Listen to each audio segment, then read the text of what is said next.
记录百万时光，我是托扬特，欢迎来到最新的一期开讲简评。那今天呢，我们在镜头面前一起来把玩分享的玩具呢，就是眼前这一套最近热度非常高的布鲁克积木车。我个人是完全没有想到布鲁克会出这么一套玩具的啊！因为在看到宣传片出来之前，我真的是将信将疑。我说为什么会把这个手伸向小车的这个市场？毕竟小车前辈太多了，Takara Tomy 的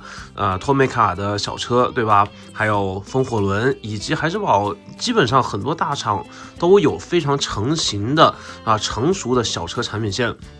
但没想到呢，玩到了布鲁克的这一波盲盒之后，我个人感觉到它确实是把自己的一些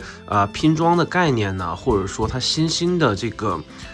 整个组装的这个模式完全就是像一个黑马一样，完全就是冲击到了这个小车的市场。虽然我不是一个小车的玩家但是怎么说呢，本身拥有的是变形金刚的 IP。这一套的变形金刚的 IP 或者说选角呢，基本上造型是来源于 IDW 漫画的当然呢，本身的这个隐藏款呢，也是集中在汽车人的领袖擎天柱，还有这边的二代领袖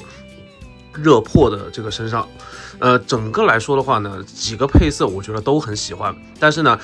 如果不端盒的话，以我的手气应该是抽不到隐藏款的，也没有时间去线下去抽，对吧？那整体来说的话呢，隐藏款的这个配率，我觉得反正也是属于这个盲盒的基本属性。再来说一下它的这个价格单独线下抽的话，或者说线上抽盒的盲盒的价格是16块9毛9。我觉得这个价格呢，在现在的小车市场上来说，还是非常有竞争力的。比如说国产的这个比美高的小车，一辆也是差不多10多块钱。有的时候打折的话，那像这种质量比较好的，打折前肯定是超过20块的，打折后的话呢，可能是在拼多多上你可能可以拿到一个15、16块的这样一个水平。当然呢，合金小车嘛，在写实的这个角度上用了一些亚克力塑料的这个零件，但是有一部分是合金的，同时呢有这个开门的机构。但是布鲁克呢，作为积木车来说的话，它在设计上又有哪些亮点呢？首先看完宣传片之后，大家都知道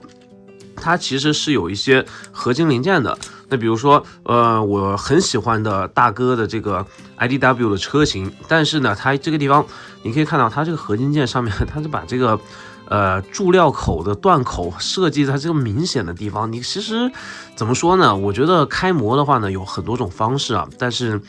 设计在这个地方呢，确实是有些失败除了这一点之外，我觉得这一套玩具我基本上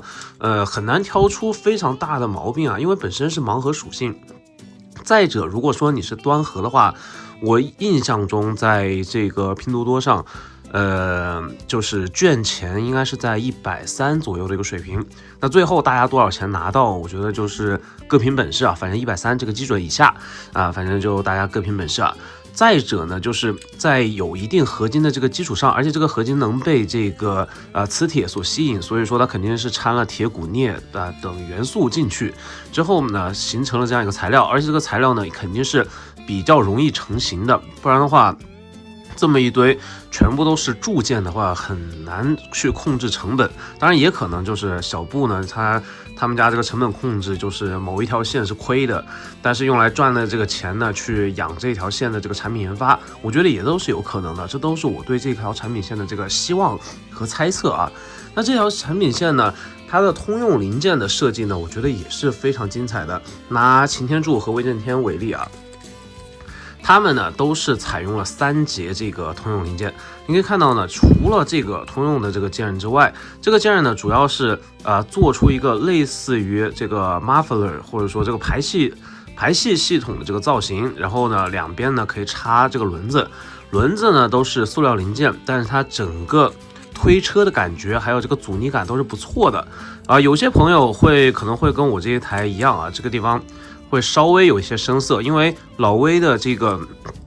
拼装跟其他的不太一样，它的设计是相对复杂的，它需要有一些嵌套的这个设计，我也可以理解。但实际上如果说你在一个摩擦力比较大的，比如说切割板上你进行推车的话，还是比较丝滑的，对吧？那基本上除了这个轮胎以及这个核心组件之外，基本上每辆车都有它的欣慰部件，而且欣慰部件还不少。那我们就一辆一辆的来看啊。反正呢，今天的视频呢，主要是边聊边跟大家去在镜头面前展示一下这一波小车啊。我很期待它后续能出一些比较经典线的小车形象。那首先呢，最不受待见的这两位兄弟啊。贝黎 IDW 漫画里面的一个活宝，然后这个角色呢，其实拿着这把大枪，但是很可惜呢，他的这个替换零件，其实我觉得他不给这个零件呢，我觉得也可以，不然的话呢，怎么说呢，他这个零件呢也没有办法进行收纳，然后再加上这边的这个变速箱，他们我觉得设计的比较有意思的地方呢，就是在于它这个驾驶舱可以直接推开。而且这个手感呢也非常紧实，轮子肯定都是非常顺滑的。其他方面呢，这个带一把大枪，带一个这边的后盖，然后呢，这个变速箱呢，它就是带了一个火焰喷射的特效件。那这个特效件呢，你要去安装，又得把它这个屁股后面的这个部件给取下来，所以说，这个就正好弥补了补天士作为隐藏款。除了附带这个小人之外，没有什么太大亮点的这个东西啊。插上去之后，我觉得这个补天士紫色的就很好看了。虽然是汽车人的 logo 啊，但是紫色的嘛，多了一些霸天虎的邪气在里面。然后里面的这个小人呢，我们打开看一下，它这个小人的板件啊，我这边你可以看到它是一个半截身子。那真正的这个小人呢，我把它做在这个 Mirage 就是幻影里面了。小人的板件可以拼出一个完整的身体和一个主体加上弯腰的这个躯干，是一个人棍的这个造型。人棍的造型呢，你如果想要玩的话呢，也可以塞到其他的这个角色的驾驶舱里面。基本上每个人的驾驶舱都可以打开，然后再把它关上，关在里面进行一个收纳，我觉得都是没问题的。反正这个小人的这个玩法，我觉得布鲁克还是非常用心的。那这个手臂呢，可以进行旋转，非常小一个零件，而且冬天的话呢，这个透明零件，我个人玩着还是稍微有些担心的。那膝盖可以进行屈膝到超过90度一点点的这个角度，然后髋关节也是比较灵活，腰部呢有一段的这个弯折。那放在这个幻影里面，我觉得是比较恰如其分的，因为在我的印象中，就是对于这个全息小人的第一初体验或者说初印象，就是来源于幻影的这台车型。那其他的这个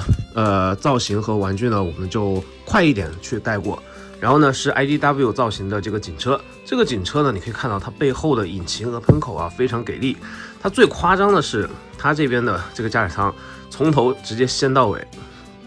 然后做一些避让之后，甚至还可以把这个后盖给完全翘起来啊，非常大的一个驾驶舱。而且你可以看到它这个驾驶舱让我想起了以前在这个汽车学院里面去做这个方程式赛车的这个实践课的时候，或者说方程式赛车的比赛的时候，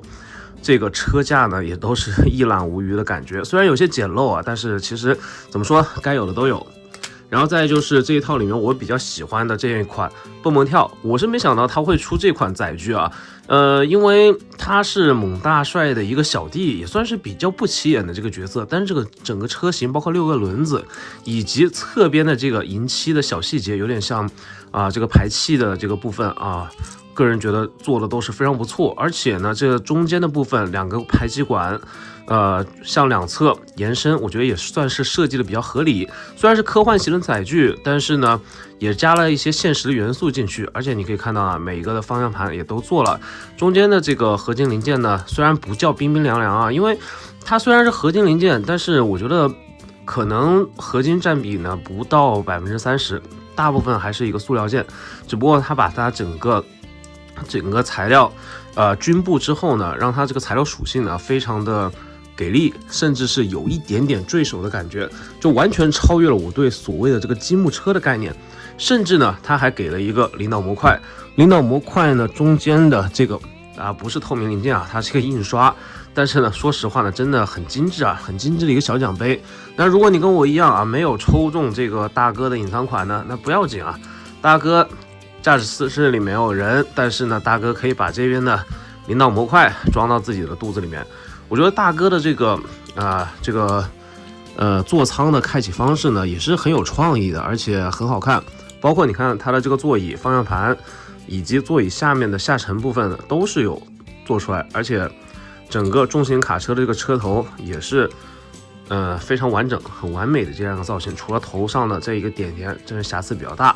当然呢，隐藏版还可以换成这个双烟囱的这个正常模式，我也是非常喜欢。但是呢，单收的话有点太贵了，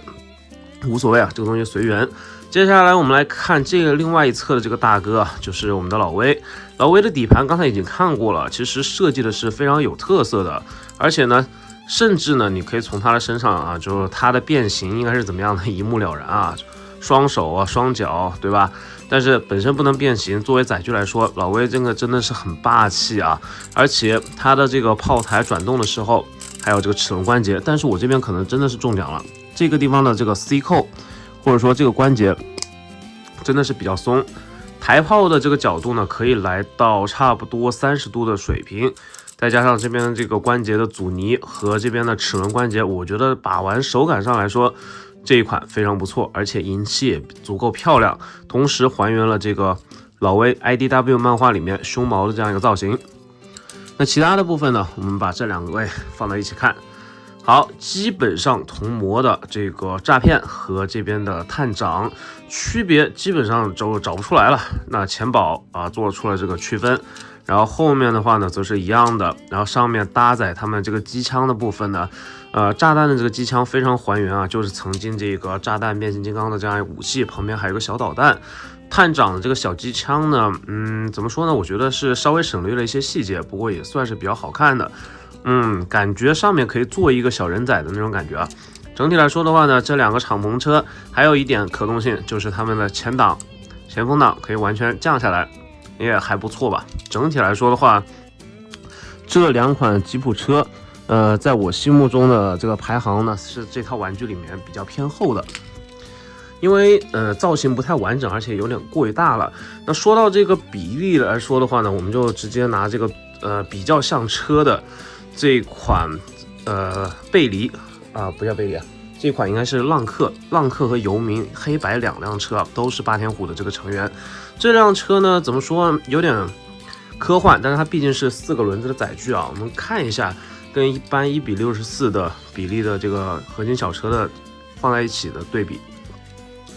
怎么说呢？我觉得大小方面已经完全不错了，就是已经还原度不错了。坠手感来说的话呢，我觉得会比一般的同比例、同大小的合金小车要轻上个，大概是这一台保时捷911的60%的这个克重。然后呢，当然它是没有去做这个悬架的这个避震系统的。当然，我很期待后续布鲁克怎么去升级它的这条产品线。如果继续这么做下去的话，我也能够接受，因为价格确实是，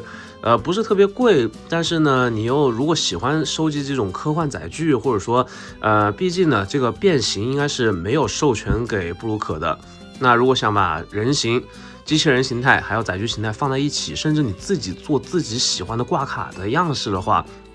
我觉得这一套玩具是非常有它的这个存在价值的。那无论是跟这个小型的积木人放在一起做展示，还是你想推车把玩去解个压的话呢，都是没有问题。包括呢，像浪客这款车型，它也做到了，两边的开门，对吧？然后张开它的这个驾驶舱，同时呢，引擎盖还能打开。那在这样的一个小比例能够做到这些可以开合的这个机构，同时呢，还是一个拼装的小车，我觉得在体验上来说是非常不错的。虽然是盲盒，虽然是每一只差不多，如果说你整套拿下来的话，每一只平均下来10块多一点的这个价格的话，真的是性价比还算是不错。当然前提是你喜欢这个 IP， 喜欢这些有意思的赛博坦星的这个载具形象。那最后呢，很多朋友呢都跟我说啊，就是虽然端盒能够去中一个小人物啊，就是这个小人驾驶员。如果说你平时呢确实是想每一个里面都配一个驾驶员的话呢，我是比较推荐酋长大陆的这个小人仔的。这个小人仔呢，反正你买一盒里面就有4只还是6只的样子啊，是比较划算。而且我们看一下他们的这个身高比例，反正我这种把玩视频的可能确实节奏比较慢一点啊。大家如果看到这里的话呢，就当是粉丝福利了，就反正给大家一个选择嘛。你可以看到大小方面，它会比这个小人要稍微大那么1号，你就当它是个个子很大的这个巨人好了。但是呢，它的可动性方面呢，其实就已经能够满足你摆各种姿势，或者说把它塞到各种角度里面去。我们现在怎么说呢？现在先拿几个载具来看一下吧，就甚至拿这边的这个背离来看一下，你想让它塞进去啊，这个背离的这个驾驶舱有点太小了，那确实塞不进去啊。我们去塞看，比如说这边的这个赛车，这个也是战车队的成员抢劫塞进去的话呢，其实我如果在镜头面前多花点时间调整的话，应该是可以就是做得更好一些。但是呢，我觉得这个比例呢也是完全够用了。然后同样是战车队的这个诈骗，你看它这个角其实调整一下也是可以塞到，你甚至稍微就是打磨一下，你让它坐到这个车里面也是可以的。虽然做的不是特别好啊，当然这是给大家去一个选择，并不是什么广告之类的。那今天把玩分享就到这边，这一套积木车呢，我个人觉得玩的是挺开心的。整个组装一辆车大概只花你2分钟的时间就能组装完成，同时呢，它给你带来的这个体验和快乐可是不止2分钟，也不止这半个小时的。如果你喜欢小车，如果你喜欢变形金刚，甚至呢喜欢布鲁克这个品牌的话，我觉得这条产品线呢真的是让我觉得是这个生命力非常强的一个产品线。我很期待后续的它新品的这样一个引入，或者说又有哪些载具会引入第2波的这个产品。那今天把玩分享就到这边，我是团长 Hunter， 下期再见，不见不散，记得关注这个频道，拜拜。